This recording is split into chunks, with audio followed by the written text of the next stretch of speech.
All right, let's jump right into it. Today, we're unpacking EPA Method 6C, which is the absolute gold standard procedure for measuring sulfur dioxide stack emissions. If you're a tester out there in the field, reading these regulatory documents can sometimes feel like trying to decipher an ancient language.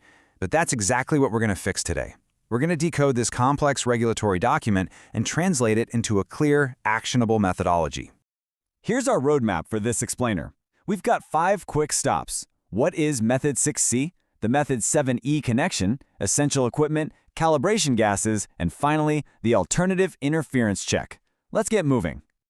All right, Section 1. What exactly is Method 6C? At its core, Method 6C is a specific procedure for measuring sulfur dioxide, or SO2, in stationary source emissions. But here's the kicker.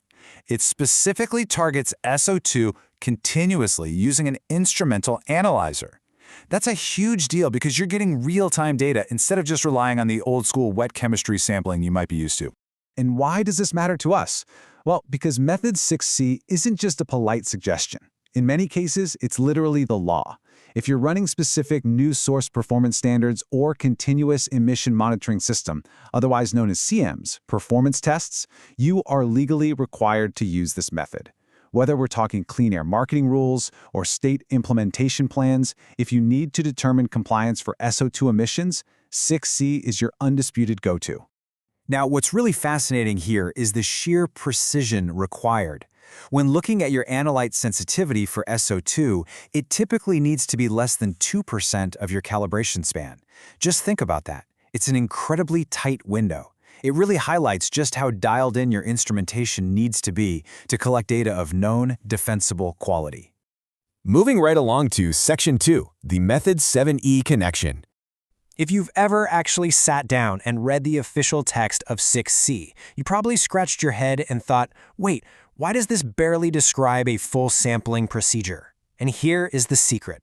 Method 6C is essentially an expansion pack for another method. It straight up tells you it doesn't completely describe all the equipment or procedures you'll need. This really shows how beautifully these regulations interlock. To get reliable results, you have to rely heavily on Method 7E for your core instructions.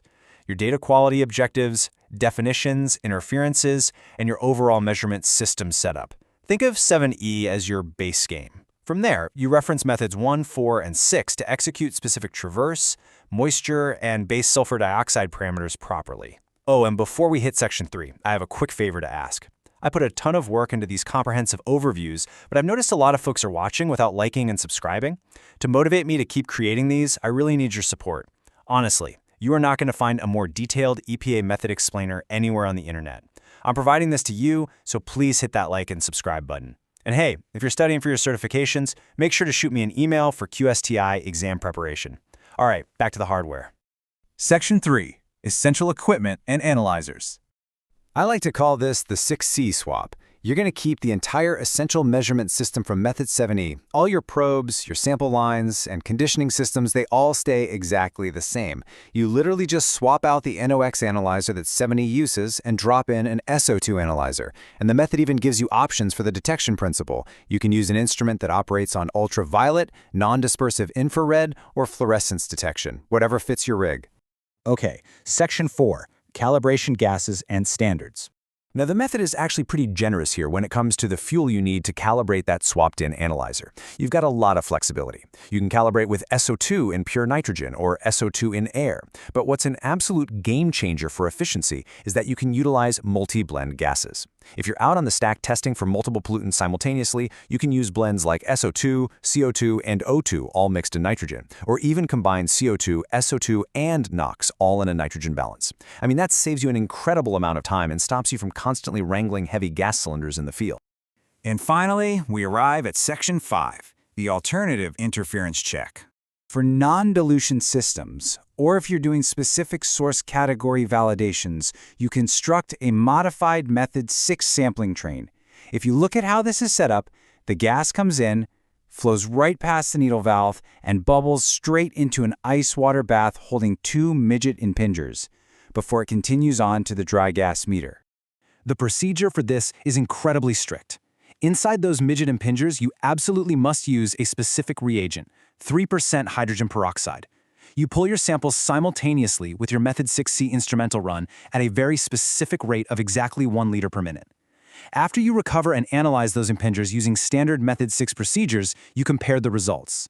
To validate your data, the difference between that Method 6 wet chemistry result and your Method 6C instrumental result has to be less than 7.0% for each of the 3 test runs. It's tight, but it's crucial. But hold on, because there is a major catch here. The regulation lays it out clearly. You absolutely cannot use this alternative interference check if your source is emitting low concentrations. And how does the EPA define low concentrations in this context? Less than 15 parts per million. So if your stack is running cleaner than 15 ppm, this alternative check is completely off the table. Ultimately, as the source text explicitly warns us, your stack test is only as good as your documentation. Method 6C demands strict quality assurance and quality control. You have to meticulously document your adherence to every single requirement to validate your data. You basically have to prove on papers that you followed both that 7E foundation and the 6C modifications perfectly. No shortcuts. Think about how beautifully interconnected these regulations are. It all comes together, doesn't it? If you understand the base system of Method 7E, adapting to the sulfur dioxide expansion pack of Method 6C becomes a really straightforward, highly precise process. It all comes down to the right analyzer swap, the correct calibration gases, and knowing exactly when and how to perform that alternative interference check. But as emission limits continue to drop nationwide, one really has to wonder how long until Method 6C's current sensitivity requirements just aren't strict enough to keep up with the law. Are your instruments actually ready for the next decade of compliance?